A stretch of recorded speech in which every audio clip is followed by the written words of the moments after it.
முதல்ல ஒருத்தருக்கு ஒருத்தர் பேசிக்கணுன்னு தினமும் ஒரு காரணம் தேடிக்கிட்டு இருந்தாங்க. பிறகு காரணமே இல்லாமல் தினமும் பேச ஆரம்பிச்சிட்டாங்க. ஒருவேளை தான் காதலோ? வணக்கம், நீங்கள் கேட்க ஆரம்பிச்சிருக்கிறது தமிழ் ஆடியோ கதைகள். நான் உங்கள் ஆர்ஜி ஹரீஷ். போன எபிசோடில் நடந்த அந்த காலேஜ் சந்திப்பு அது முடிஞ்சிட்டு 2 பேரும் வீட்டுக்கு போயிடுறாங்க. ஆனால் அந்த நாள் அவங்க 2 பேரோட மனசில் அப்படியே இருந்துச்சு. மணிமாறனுக்கு ரெஜினாவோட ஃப்ரெண்ட்ஸ் அவளை டீஸ் பண்ணது, அவனையும் டீஸ் பண்ணது. மணிமாறனை பார்த்த உடனே ரெஜினாவுக்கு முகத்தில் வந்த அந்த ஒரு சின்ன வெக்கம் கலந்த சிரிப்பு, இப்படி எல்லாமே ஞாபகத்தில் இருந்துச்சு. ரெஜினாவுக்கும் மணிமாறன் உண்மையாகவே அவளை பார்க்கறதுக்காக காலேஜ் வந்தான் அப்படின்னு அந்த ஞாபகம், அவன்கிட்ட பேசினது, அவனை வழி அனுப்புனதுன்னு எல்லாமே நினைவோட இருந்துச்சு. இதெல்லாம் ஒருத்தருக்கு ஒருத்தர் சொல்லிக்கலை. அதுக்கு பதிலாக அவங்க மெசேஜில் பேசுகிற விதம் மட்டும் அந்த இன்சிடெண்ட்டுக்கு அப்புறம் கொஞ்சம் கொஞ்சமாக மாற ஆரம்பிச்சிருச்சு. முன்னாடி மணிமாறன் ரெஜினாவுக்கு மெசேஜ் பண்ணணுன்னா ஒரு காரணம் இருக்கும், ஏதாவது ஒரு விஷயம் இருக்கும், ஒரு ஃபன்னியான ஃபோட்டோ, இல்லை காலேஜில் நடந்த இன்சிடெண்ட்ஸ், இப்படின்னு ஏதாவது ஒரு டவுட், ஏதோ ஒன்று சும்மா ஒரு கம்ப்ளைண்ட் பண்ணுறது, இப்படின்னு 2 பேருக்குள்ளே வச்சுக்கிட்டு தான் பேசிகிட்டு இருந்தாங்க. ரெஜினாவுக்கும் ஒரு விஷயம் இருந்தால் பேச ஆரம்பிப்பா. ஆனால் இப்போல்லாம் அந்த மாதிரி ஒரு விஷயம் தேடவே இல்லை. அந்த காரணம் கொஞ்சம் கொஞ்சமாக காணாமல் போச்சு. காலையில் எழுந்திரிச்சோன்னே ஒரு மெசேஜ், குட் மார்னிங் அனுப்பிச்சே ஆகணும். யார் ஃபஸ்ட்டு எழுந்திரிக்கிறாங்களோ அனுப்பிச்சே ஆகணும். சொல்லிக்கல, ஆனால் தானாக நடக்குது. மத்தியானத்தில் ரேண்டமாக ஒரு கான்வர்சேஷன். ராத்திரி தூங்குறதுக்கு முன்னாடி கொஞ்சம் மெசேஞ்சரில் கால், முடிஞ்சா இல்லைன்னா வழக்கம் போல் கொஞ்சம் வளன்னு எதையோ மெசேஜில் அனுப்பிச்சிக்கிட்டே தூக்கம் வர வரைக்கும் ஃபோனு நெஞ்சு மேலே போட்டு அப்படியே தூங்குற வரைக்கும் மெசேஜ் அனுப்பிச்சிக்கிட்டே இருக்கிறது. ஒரு நாள் காலேஜ் ஃப்ரெண்ட்ஸ் ரெஜினாவோட பிஜிக்கு வர்றாங்க. அப்போ கூட ரெஜினா பெருசாக பேசிக்கலாம். ஃபோன் எடுத்து இடையில மெசேஜ் அனுப்பிச்சிட்டு இவங்க பேசுகிற கான்வர்சேஷன் நடுக்குள்ளே பேசி பதில் சொல்லிகிட்டு இருக்கிறாங்க. நீ என்னடி எப்போ பார்த்தாலும் மணிமாறன்கிட்டே பேசிகிட்டு இருக்கிற அப்படின்னு வந்த ஃப்ரெண்ட்ஸ் கேட்க, அது மணிமாறன் எப்படி உனக்கு தெரியும் அப்படின்னு திருப்பியும் கேட்குறாங்க. ஆமாம், நாங்களாம் சொல்கிறப்ப நீ ஃபோனே யூஸ் பண்ண மாட்டேன், இப்போ நீ ஃபோன் எடுத்தாலே அந்த ஆளுக்கு மட்டும்தான் ஃபோன் எடுக்கிறேன், வேறு எதுக்கு எடுப்பேன் அப்படின்னு சொல்லி சிரிக்கிறாங்க. அதெல்லாம் இருக்கட்டும், ஃப்ரெண்டு தானே என்னமோ இல்லை எப்படி அப்படின்னு அக்கெல்லாம் கேட்குறாங்க.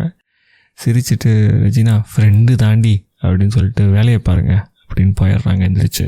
பட் இந்த கேள்வி தினமும் அடிக்கடி கேட்டதாக இருந்தாலும் ரெஜினாவோட மனசில் அன்னைக்கு இந்த கேள்விக்கான பதில் மட்டும் புதுசாக இருந்துச்சு.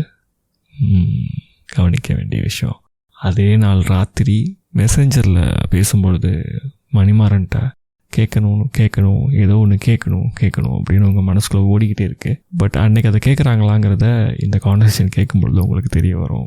ஸோ அந்த மெசேஞ்சர் இல்லை, மணிமாறன் கேஷுவலாக அந்த நாள் பற்றி பேசிகிட்டு இருக்கிறாரு. அன்றைக்கி ஃபோன் பண்ண முடியல, ஏன்னா அவர் வெளியே இருக்கேன்னு சொல்லிடுறாரு. மெசேஜ் பண்ண இன்றைக்கி என்னால் பேச முடியாது அப்படின்றாரு. ரெஜினாவும் ஓகே நோ ப்ராப்ளம் அப்படின்றாங்க. ஸோ மணிமாறன் கேட்குறாரு அந்த சமயம், நீ எப்படி காலேஜ் முடிக்க போகிற, அப்புறம் என்ன அங்கேயே செட்டில் ஆக போறியா, கோயம்புத்தூர் தானா நீயே அப்படின்னு கேட்குறாரு. ரெஜினா அதுக்கு சிரிச்சுக்கிட்டு கேள்வி கேட்குறாங்க, யார் சொன்னா உனக்கு நான் கோயம்புத்தூரில் இருக்க போகிறேன் அப்படின்னு கேட்குறாங்க. இல்லை சும்மா கேட்குறேன், நீ ஒன்றும் பதில் சொல்ல வேண்டாம், தோணுச்சு நீ ஒரு வேளை இருந்தீங்கன்னா நல்லாயிருக்கும்ல, நீ இருந்த இடம் வேறு, உன்னோட ஊர் கேரளாலெல்லாம் அங்கே இருக்கிற லைஃப் ஸ்டைல் மக்கள் எல்லாருமே வேறு இல்லை, இங்கே நீ தமிழ்நாட்டில் ஒரு இந்த சிட்டி கல்ச்சர் இப்படி நிறைய விஷயங்கள் நீ மாற்றம் பார்த்துருப்ப, திருப்பியும் உனக்கு உங்கள் ஊர்லேயே போய் வாழ்கிறதுக்கு இன்ட்ரெஸ்ட் இருக்குமா, அதனால கேட்டேன் அப்படிங்கிறாரு. என்னோடய ஃபேமிலியில் எக்கச்சக்க எக்ஸ்பெக்டேஷன்ஸ் இருக்குது என் மேலே, ஈவன் ரெஸ்பான்சிபிலிட்டிஸ் கூட இருக்குது எனக்கு தெரியுமா மாறன் அப்படின்னு ரிப்ளை பண்ணுறாங்க ரெஜினா. அப்போ ஒருவேளை உனக்கு கல்யாணம் கூட உங்கள் வீட்டில் தான் டிசைட் பண்ணுவாங்களோ அப்படின்னு பொசுக்குன்னு கேட்டு போடுறாரு நம்ம மணிமாறன். அதுக்கு ஃபஸ்ட்டு லாஃபிங் ஸ்மைல் இருக்குல்ல, அந்த கண்ணில் தண்ணி வர மாதிரி ஒரு சிரிக்கிற எமோஜி இருக்குல்ல, அது ரிப்ளை போடுறாங்க ரெஜினா. போட்டுட்டு பெருசாக எக்ஸ்பிளைனே பண்ணலை, ஒரு 2 நிமிஷம் கழித்து அப்படி தான் இருக்கும்னு நான் நினைக்கிறேன் அப்படின்னு மட்டும் ரிப்ளை பண்ணுறாங்க. ஆனால் அந்த ஒரு லைன் எக்ஸ்ப்ளனேஷனே பண்ணாமல் அப்படி தான் இருக்குன்னு சொன்னது அவங்களுக்குள்ள ஏற்கனவே இருந்த ஒரு பயத்தை கொஞ்சம் வெளியே கொண்டு வந்துருச்சு. அதாவது அன்னைக்கு கேட்கணும்னு நினச்ச ஒரு கேள்வி இருக்குல்ல, அந்த கேள்வி அன்னைக்கு கேட்கல அவங்க.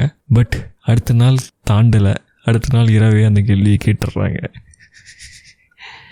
நார்மலாக போயிட்டு இருந்த கான்வர்சேஷன் நடுவில் திடீர்னு மணிமாறன்னு கூப்பிட்றாங்க. என்ன இது இப்படிலாம் கூப்பிட மாட்டாளே அப்படின்னு சொல்லிட்டு திருப்பியும் என்ன சொல்லு ரெஜினா அப்படின்னு ஒரு ரிப்ளை வருது. நம்ம இப்படி எவ்வளோ நாளைக்கு பேசிக்கிட்டே இருக்க போகிறோம் அப்படின்னு கேட்குறாங்க. மணிமாறனுக்கு குழப்பத்தில் என்ன கேட்குற, என்னது இது திடீர்னு என்ன நடந்துகிட்ருக்குது அப்படின்னு கேட்குறாரு. ஒரு 4-5 கேள்வி அடுத்தடுத்து மெசேஜ் ரிப்ளை பண்ணுறாரு. ரெஜினா அரை மணி நேரத்துக்கு ஆளே காணோம். கால் பண்ணி பார்க்குறாரு, அட்டனே பண்ணலை. திருப்பியும் மெசேஜில் நான் எதாவது தப்பாக கேட்டேனா, நிறைய கேள்வி கேட்டேனா அப்படின்னு திருப்பி கேட்டிருக்கிறாரு. அந்த மெசேஜ் அரை மணி நேரம் கழித்து ரெஜினா பார்த்துட்டு, இல்லை நான் சாப்பிட போயிட்டேன், அதான் வேறு எதுவும் இல்லை, சொல்லு என்ன பண்ண இன்றைக்கி அப்படின்னு திருப்பி கேஷுவலாக பேசுகிற மாதிரி ட்ரை பண்ணுறாங்க. மணிமாறன் இல்லை நீ ஏதோ கேட்ட, அதுக்கு நான் திருப்பி உன்கிட்ட 4-5 கேள்வி கேட்டேன், நீ எதுவுமே சொல்லலையே அப்படின்னு கேட்குறாரு. 20 நிமிஷம் நான் மேலே போய் ஸ்க்ரோல் பண்ணி மெசேஜை படிச்சுட்டு வரேன் மாறன் அப்படின்னு சொல்லிட்டு போகிறாங்க. இது எவ்வளோ பெரிய ஒரு மோசமான ஒரு ஆக்டிங்காக இருக்குது பாருங்கள். எஸ்பெஷலி பெண்கள் சொல்லுங்கள், நீங்கள் பார்த்துருக்கிற ஒரு பொண்ணுன்னா சொல்லுங்கள், இந்த மாதிரி சுச்சுவேஷனில் இப்படி ஒரு விஷயத்தை நீங்கள் கேட்டுட்டு அவர் உங்கள்கிட்ட கேட்டதுக்கப்புறம் நீங்கள் ஹாஃப் அன் கழிச்சு எனக்கு தெரியல நான் இப்போ தான் மறந்துட்டேன் அப்படின்னு சொல்லிட்டு போய் பார்ப்பீங்களா, இல்லை உண்மையிலே தெரிஞ்சுட்டு அவாய்ட் பண்ணுறதுக்கு இந்த மாதிரி கான்வர்சேஷனில் ரிப்ளை பண்ணுவீங்களா? சொல்லுங்கள், மக்களுக்கு யூஸ்ஃபுல்லாக இருக்கும். மற்ற பசங்க இந்த மாதிரி மெசஞ்சரில் இல்லை, பட் ஜென்ரலாக இன்றைக்கி தேதிக்கு ஒரு வாட்ஸ்அப்லேயோ ஒரு இன்ஸ்டாகிராம்லேயோ டிஎம்மில் பேசுகிற பசங்களுக்கு இது ஒரு உதவியாக இருக்கும். இவ்வளோ லேட்டாக ரிப்ளை வருது இப்படிலாம் வருதுன்னு ஒரு யூகிக்கிறதுக்கு உதவியாக இருக்கும். இதுதான் ஃபைனல்னு கிடையாது. ஸோ உங்களோட கருத்தை கீழே கமெண்ட்டில் சொல்லுங்கள். பெண்கள் எஸ் இவங்க நான் மேலே போய் பார்த்துட்டு வரேன் அப்படின்னு பார்த்துட்டு வந்ததுக்கப்புறம், அது ஒன்றும் இல்லை மாறன், சும்மா கேட்டேன், வேறு எதுவும் இல்லை அப்படிங்கிறாங்க. பட் இது ஃப்ரெண்ட்ஷிப் மட்டும் இல்லை அப்படிங்கிறது ரெஜினாக்கு ஃபீல் பண்ண ஆரம்பிச்சிட்டாங்க. மாறனுக்கு முதல்ல இருந்தே ஒரு இது இருக்குது இல்லை, எப்போல்லாம் கோயம்புத்தூர் போகிறோமோ அங்கே போய் பிஜியில் ரெஜினாவை பார்க்குறது என்ன, காலையில் ஃப்ரெஷ்ஷாக இருப்பா அப்படிலாம் சொல்லி போன எபிசோடெல்லாம் சொல்லியிருக்கிறோம்ல. மனுஷனுக்கு ஒரு ஈரம் இருந்திருக்குது, ஒரு காதல் இருந்திருக்குது. அதை அவருக்கே தெரியல, அந்த பிள்ளைகிட்டே அதை பெருசாக சொல்லலை. பட் இவர் ஒரு இன்ட்ரோவர்ட்டான கிராமத்துக்காரர். ஸோ பெருசாக எக்ஸ்ப்ரெஸ் பண்ண மாட்டாருனால அவருக்கே அவர் எக்ஸ்ப்ரெஸ் பண்ணிக்கிற அளவுக்கு அவருக்கு தெரியல அந்த விஷயம். பட் இவங்க விவரமாகிடுறாங்க, நம்மளோட மலையாளி ரெஜினா. ஸோ அந்த கான்வர்சேஷனுக்கு அப்புறம் அவங்களோட பேச்சுவார்த்தையெல்லாம் பெருசாக நின்று போகலை. எக்ஸாம்ஸ் வருது, கொஞ்சம் மெசேஜஸ் மட்டும் குறையுது. பிகாஸ் எக்ஸாம் படிக்கணும், நீ படி, நான் உனக்கு மெசேஜ் பண்ணி டிஸ்டர்ப் பண்ண மாட்டேன் அப்படின்ற பொறுப்பாக மாறன்னு சொல்கிறாரு. ரெஜினாவும் ஆமாம் என்னால் ரிப்ளை பண்ண முடியாது, நீ மெசேஜ் அனுப்பிச்சிட்டு வெயிட் பண்ணிகிட்ருக்காத, நான் மெசேஜ் அனுப்புறப்ப மட்டும் ரிப்ளை பண்ணு சரியா அப்படின்னு சொல்லிக்கிறாங்க. எக்ஸாம்ஸ்லாம் ஆல்மோஸ்ட் முடிய போகிற தருணம், இன்னும் ஒரு எக்ஸாம் நம்ம அந்த மாதிரி தான் இருக்கிற டைம். ஸோ மணிமாறனுக்கு ஆசை வருது, பார்க்கணும். ஏன்னா கடைசியாக நம்ம காலேஜ் அன்னைக்கு அவள் காலேஜ்லேருந்து கிளம்புறப்ப தான் பார்த்தோம், இன்னொரு முறை பார்க்கணும் போல் இருக்கே அப்படின்னு சொல்லிட்டு கேட்குறாரு ரெஜினா கிட்ட. ரெஜினா மறுபடியும் பார்க்கலாமா, எனக்கு பார்க்கணுன்னு தோணுது, நான் வரட்டுமா கோயம்புத்தூருக்கு அப்படின்னு மட்டும் கேட்குறாரு. ரெஜினாக்கு ஒரே குஜால்ஸ், ஒரே சந்தோஷம், ஆஹா அப்படி கேட்குறா அப்படின்னு சொல்லிட்டு, சந்திக்கலாமே, இன்னொரு முறை தானே, பிளான் பண்ணு வரலாம், பார்க்கலாம், எப்போ வர அப்படின்னு கேட்குறாங்க. நான் இந்த வீக்கெண்ட் வரேன் ரெஜினா அப்படின்னு சொல்கிறாரு. ஓகே, அன்னைக்கு அந்த கான்வர்சேஷன் அத்தோட முடியுது. அந்த வீக்கெண்டுக்கு வெயிட் பண்ணி எதிர்பார்த்து காத்துட்ருக்குறாங்க ரெஜினா. பட் அன்ஃபார்ச்சுனேட்டாக நம்மளோட மணிமாறனால் கோயம்புத்தூருக்கு போக முடியல. அந்த சொன்ன தேதி அன்றைக்கி காலையில் நேரில் போய் நிற்காம மெசேஜில் சொல்கிறதுக்கு முயற்சி பண்ணுறாரு மாறன். இந்த மாதிரி சிச்சுவேஷன் சரியில்லை, என்ன உண்மையான காரணமோ அதை சொல்லி ரெஜினா கிட்ட மெசேஜை பாஸ் பண்ணுறாரு. ரெஜினா ரொம்ப கேஷுவலாக சரி பரவாயில்ல அப்படின்னு மட்டும் விட்டுறாங்க. நான் எக்ஸாம் கிளம்புறேன், பாய், எனக்கு ஆல் த பெஸ்ட் சொல்லு அப்படிங்கிறாங்க. ஓகே, ஆல் த பெஸ்ட், அவ்வளோதான். பட் மணிமாறனுக்கு கொஞ்சம் ஃபீல் பண்ண முடிஞ்சிச்சு, ரெஜினா டிசப்பாயிண்டடாக இருக்கிறாப்புல. நம்ம ஏதாச்சும் செஞ்சே ஆகணும்னு சொல்லிட்டு முயற்சி பண்ணுறாரு. அந்த வாரம் அவரால் போக முடியல. ஸோ என்ன பண்ணுறாரு, அடுத்த வாரம் சர்ப்ரைஸாக போகலாம் வீக்கெண்டு அப்படின்னு சொல்லிட்டு அடுத்த வாரம் வீக்கெண்டுக்கு போய் அங்கே பிஜி வாசலில் காலையில் நிற்கிறாரு. அதாவது ஊர்லேருந்து பஸ் ஏறி நைட்டு கிளம்பி ட்ராவல் பண்ணி காலையில் கோயம்புத்தூர் பிஜி வாசலில் நின்று பார்க்குறாரு. ரிசப்ஷனில் அந்த லேடி இருக்காங்கள, அவங்க உட்காந்துருக்காங்க. அப்போ இவருக்கு மெசேஜும் வரலை ஒரு வாரமாக. அந்த எக்ஸாம் எழுத போகிறப்ப ஆல் தி பெஸ்ட் சொல்லுன்னு சொன்னதுக்கப்புறம் மெசேஜஸ் வரலை. சரி, நம்ம நேர்லேயே போயிட்டு சர்ப்ரைஸ் பண்ணலாம், கொஞ்சம் சோகமாக இருப்பான், ஆனால் நம்ம பேட்ரி கொடுத்து அவ்வளோ குதூகலப்படுத்திடலான்னு சொல்லிட்டு அந்த ஒரு கேப் இருக்கட்டும் அப்படின்னு சொல்லி அவர் ரிப்ளை பண்ணாமே அந்த சில நாட்கள் விட்டுறாரு. அங்கே போய் பார்த்தா நம்ம ரிசப்ஷனில் இருக்கக்கூடிய லேடி சொல்கிறாங்க, அந்த பொண்ணு வெக்கேட் பண்ணி போயிடுச்சு. இவர் கேட்குறாரு கேஷுவலாக, ரெஜினா எங்கே காணமே, டைம் ஆச்சு அப்படின்னு. அந்த பொண்ணு பிஜியை வெக்கேட் பண்ணி போயிடுச்சுங்க தம்பி அப்படிங்கிறாங்க. ஒன்றும் புரியல அவருக்கு. 1 வாரம் ஆச்சு, கிளம்ப போகிறேன், எதையுமே இன்ஃபார்ம் பண்ணல இவ. சரி என்ன பண்ணலாம் அப்படின்னு சொல்லிட்டு ஃபோன் எடுக்கிறாரு. எடுத்து மெசேஞ்சரில் இவங்களுக்கு கால் பண்ணுறாரு. ஃபஸ்ட்டு ஃபுல் ரிங் போகுது, கட் ஆகிடுது. அதுக்கப்புறம் மறுபடியும் கன்ஃபார்ம் பண்ணிக்கிறாரு. அந்த லேடிக்கிட்ட வெக்கேட்டே பண்ணிட்டாங்களா, எப்போ பண்ணாங்க அப்படின்னு கேட்குறாரு. முந்தானது தான் தம்பி அப்படிங்கிறாங்க. ஏன் என்ன அப்படின்னா தெரியல, மேபி எக்ஸாம்லாம் முடிஞ்சிருக்கும் போல், நம்மளுக்கு தெரியல தம்பி அப்படின்ட்டுறாங்க. கட் பண்ணிக்க சொன்னார் ஒரு ராஜன், கட் பண்ணிக்க சொன்னார், நான் கட் பண்ணிட்டேன் பாக்ஸில் இருந்து, அவ்வளோதான், அதுக்கு மேலே எனக்கு தெரியாது அப்படின்ட்டுறாங்க. இவர் சரி ராஜன்கிட்ட போய் கேட்கலான்னு சொல்லிட்டு ராஜனுக்கு வீட்டுக்கு போகிறாரு. பக்கத்தில் அங்கே ராஜன் இல்லை. ஃபோன் பண்ணி கேட்குறாரு, அந்த பொண்ணு போயிடுச்சுடா, தெரில, அந்த பொண்ணு போன வாரமே சொன்னிச்சு நான் கிளம்புறேன்னு, போன வீக்கெண்டே சொன்னிச்சு கிளம்ப போகிறேன், மொத்தமாக வெக்கேட் பண்ணேன்னு சொன்னிச்சு, நான் எதுவும் கேட்டுக்கலடா, உனக்கெல்லாம் தெரியும் இல்லை, எங்கே போயிருக்கா, ஏன் போயிருக்கான்னு உனக்கு தெரியாதா அப்படின்னு கேட்குறாரு. மணிமாறன் எதுவும் பதில் சொல்லாமல் சரிடா நான் பார்த்துக்கிறேன் அப்படின்னு சொல்லிட்டு விட்டுறாரு.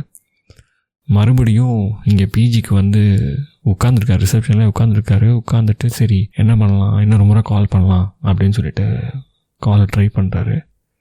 ரிங் போகுது, ஆன்சரே பண்ணலை. இதுக்கு மேலே என்ன பண்ணுறது, சரி ஒரு வேளை என்ன ஆச்சு என்னென்னு கேட்போன்னு சொல்லிட்டு மெசேஜ் டைப் பண்ண ஆரம்பிக்கிறாரு. அதுக்குள்ளே பார்த்தா அங்கேருந்து மெசேஜ் டைப்பிங்னு ஒரு டெக்ஸ்ட் வருது. அதாவது சைடில் டைப் பண்ணால் டைப்பிங்னு காட்டும்ல, அந்த மாதிரி வருது ரெஜினாவோட சேட்டில். டோன்ட் காண்டாக்ட் மீ எனிமோர் அப்படின்னு ஒரு மெசேஜ். மணிமாறனோட மெசஞ்சர் சேட்டில் பாப்பப் ஆகுது. அந்த மெசேஜை படிக்கிற மணிமாறனுக்கு இது ரெஜினா தான் அனுப்பியிருப்பாளா, ரெஜினா அனுப்பிச்ச மெசேஜ் தானா அப்படின்னு சந்தேகம் வருது. சரி இன்னொரு முறை கால் பண்ணி பார்ப்போம், ஒரு வேலை அட்டன் பண்ணானா பேசி தெரிஞ்சுக்கலாம் அப்படின்னு சொல்லிட்டு ஃபோன் பண்ணுறாரு. 2 ரிங்லேயும் டப்புன்னு கட் பண்ணுறாங்க. சரி என்ன பண்ண, ஏன் எதுவும் சொல்லலை, என்னாச்சு, எங்கே இருக்க அப்படின்னு சொல்லிட்டு மெசேஜை டைப் பண்ணிவிட்டு சென்ட் பட்டன் அழுத்த போகிறாரு. அவர் பார்த்துக்கிட்டே இருக்கும்பொழுது ரெஜினாவோட ப்ரொஃபைல் பிக்சர் இருக்கு இல்லையா, அது காணாமல் போயிடுது. ஸோ இங்கே என்ன நடந்திருக்குது, பேசிக்கலி அவரை பிளாக் பண்ணிட்டாங்க. ஆனால் ஏன் அது மாறனுக்கு புரியவே இல்லை. என்ன தப்பு பண்ணார், என்ன நடந்துச்சு, ரெஜினாக்கு என்ன தான் ஆச்சு, எதுவுமே தெரியல. இங்கே அவரும் எதுவும் சொல்லலை, ரிசப்ஷனிஸ்ட் அந்த லேடியும் எதுவும் சொல்லலை. அவங்களோட பழைய மெசேஜஸ் எல்லாத்தையும் ஸ்க்ரோல் பண்ண ஆரம்பிக்கிறாரு ஒன்று ஒன்றா. ஏதாச்சும் க்ளூ இருக்கா, இங்கே ஏதாவது தப்பாக நடந்துருச்சா, இல்லை நம்ம ஏதாவது தப்பாக சொல்லிட்டோமா, இல்லை அவள் ஏதாச்சும் நம்மளுக்கு க்ளூ கொடுத்தாளா, நம்மளுக்கு தான் புரியலையா. அங்கேயே உட்காந்துருக்காரு. 1/2 நாள் போகுது. திருப்பி பார்க்குறாரு அவங்களோட ரேண்டம் கான்வர்சேஷன்ஸ், அந்த காலேஜ் பிக்சர்ஸு, அதெல்லாம் பார்க்குறாரு. பட் நேற்று வரைக்கும் இதெல்லாம் முதல்ல மணிமாறன்ட்ட தான் சொல்லணும்னு நினச்சேன். அந்த பொண்ணு இன்றைக்கி என்னை காண்டாக்ட் பண்ணாதன்னு சொல்கிறா. எங்கே போயிட்டா, ஏன் என்னாச்சு அப்படின்னு யோசிச்சுக்கினே இருக்கார். யோசிச்சு அவளுக்கு என்ன ஆச்சு, இல்லை இவர் என்ன தப்பு பண்ணார் அப்படின்னு தலையும் புரியாமல் காலும் புரியாமல் உட்காந்துட்டே இருக்கார். பட் கடைசியில் ஒன்று அவருக்கு புரிய வருது. இவ்வளோ யோசனைகளுக்கு அப்புறம் பல மணி நேரங்கள் அங்கேயே உட்காந்துருக்கிறாரு. ஸோ இது டெட் எண்டு, முட்டு சந்து, அவள் போயிட்டா, ரெஜினா போயிட்டா, இதுக்கு மேலே வரமாட்டா அப்படிங்கிற ஒரு தெளிவு மட்டும் ரொம்ப நேரம் கழித்து கிடைக்கிது. தொடர்ந்து இணைஞ்சிருங்க, மீண்டும் சந்திப்போம். இதுவரை நீங்கள் கேட்டுட்டு இருந்தது நிழல் காதல் சீரீஸ் தமிழ் ஆடியோ கதைகள் சேனலில். நான் உங்கள் ஆர்ஜே ஹரிஷ். அடுத்த வாரம் வெள்ளிக்கிழமை இரவு 9 மணிக்கு உங்களை மீண்டும் சந்திக்கிறேன். சரியா? மறக்காமல் சப்ஸ்கிரைப் பண்ணிக்கோங்க. இந்த வீடியோக்கு ஒரு லைக் போடுங்க. நன்றி.